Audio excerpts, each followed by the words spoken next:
Hello children, welcome to this first part of the interactive video lecture on administration, art and architecture under Delhi Sultanate.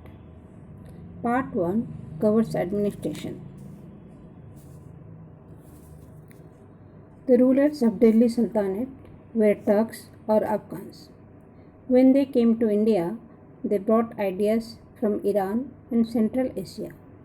They modeled themselves on the Emperor of Iran, and this was manifested in their administration and other spheres of life. The Sultan. The Sultan's office was the most important one in the Sultanate. Most of the sultans, however, kept up the pretense of regarding the Caliph as the legal sovereign, while they themselves were his representatives.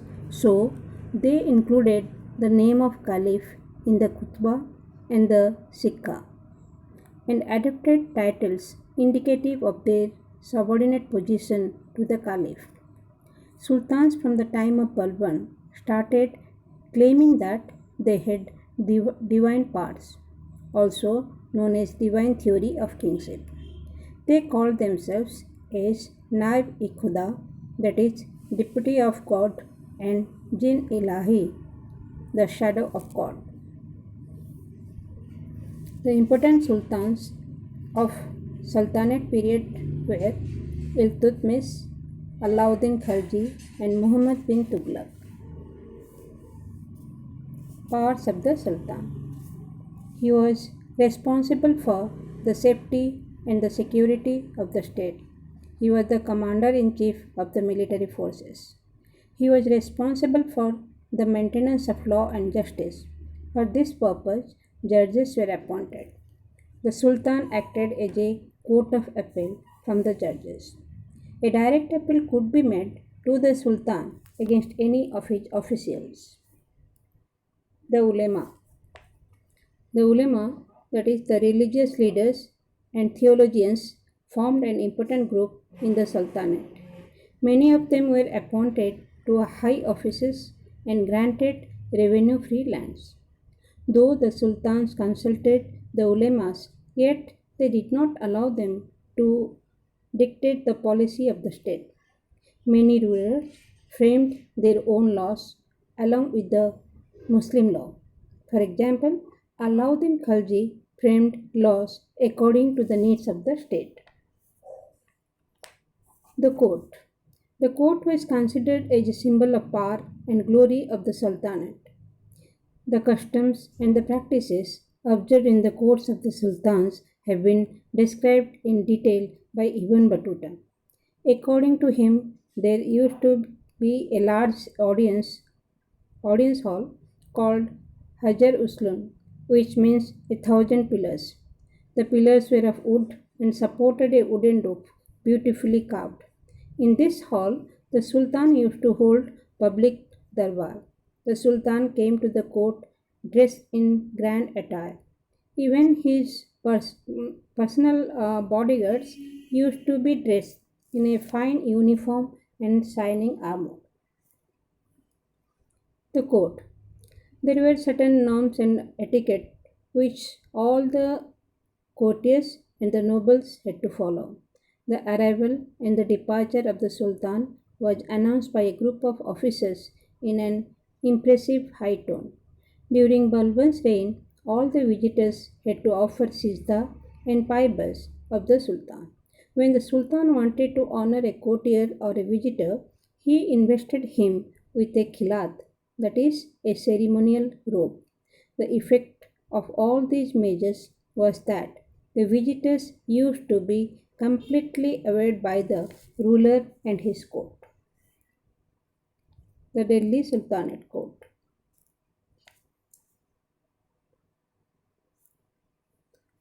Now we'll discuss about the nobility. The nobles formed an important class of people who, along with the ulema, served as a check on the royal power during the Sultanate period. Till the rule of the Tughlaqs, the Turkish nobles monopolized the high offices of state, denying a share to the Tajiks, Afghans, and other non-Turkish nobles. Iltutmish organized a group of powerful Turkish nobles called the Chalisa or crops of 40 slaves and distinguished and distributed high offices among them. It was this Chalisa which opposed Rajia's accession to the throne. Balban stood forth as the champion of Turkish nobility. He refused to appoint on important posts anyone not belonging to a noble family, but he took stern measures to break the power of the Turkish nobles to enhance the power and prestige of the monarch. Jalaluddin Khalji tried to gain the goodwill of the nobility by following the policy of tolerance and avoiding giving harsh punishment. During Muhammad bin Tughlaq's reign, the nobility comprised of diverse sections along with the Turks. He gave high post to even those people who did not belong to the noble families. This was resented by the old noble families. Now we'll discuss about the central administration.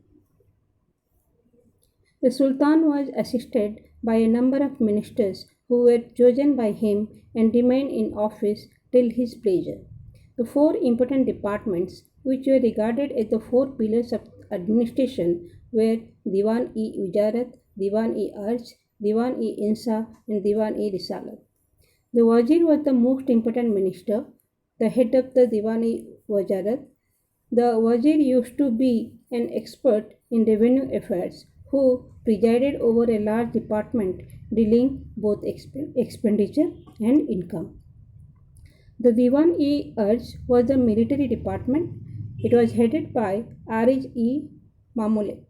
His job was to recruit troops, pay the salaries, and hold periodical inspection of the forces. It was Balban who first set up a separate Arij department in India. The Diwan-e-Insa was the department of state correspondence. It was headed by Dabir-e-Khas and staffed by secretaries called Dabirs. This department dealt with all the correspondence between the ruler and the kings of other states, drafting of royal proclamations and letters to provincial governors and officers. The Diwan-e-Risalat dealt with religious matters, pious foundations, and stipends to scholars and men of piety. It was headed by a chief Sardar who was generally a leading Qazi. Qazi ul Kujat was the head of the judicial department and usually the post of the chief Sardar and the chief in a single person. The Sultan generally discussed all the important matters in a council called Majlis-e Khalwat, in which the most trusted and the highest officers were allowed to participate. The ministers were in charge of their respective departments, but their policy was guided and directed by the Sultan. Provincial administration. The Turkish rulers divided the area under their control into a number of tracts called iktas, which were handed out to the leading Turkish nobles. The holders of these iktas were called iktadars or muktis or walis. It were these tracts which later became provinces or subas. The muktis maintained law and order in their tracts and collected the land revenue due to the government. Out of the revenue collected by them, they paid the salaries of the soldiers and kept the remainder with them. Provinces were divided into district or sikhs under Sikdar and further divided into praganas under Emin. The villages were grouped into units of 84 or 100 to form a pragana. The most important people in the village included the landowners, goods, and the headman Mukaddam. Besides, there used to be a record keeper, Patwari, and a village accountant known as Musrif.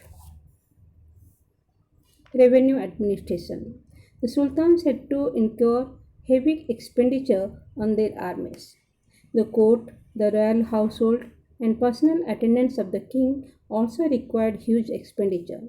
Besides, provision has to be made for the salaries and the allowances of central, provincial, and local officers. To meet these expenses, the sultans imposed the following taxes. Kharaj was a land tax and ranged from one third to half of the produce. Khams was one fifth of the booty captured in the war. Four-fifths of it went to the army which fought war. Jizya was a religious tax imposed on non-Muslims. Women, children, beggars, priests, Brahmins, and all those who had no source of income were exempted. Zakat was a religious tax which was imposed only in rich Muslims and it was 2.5% of their income. Besides the above taxes, there were other taxes like trade tax, house tax, grazing tax, property tax, and mining tax. Thank you, children.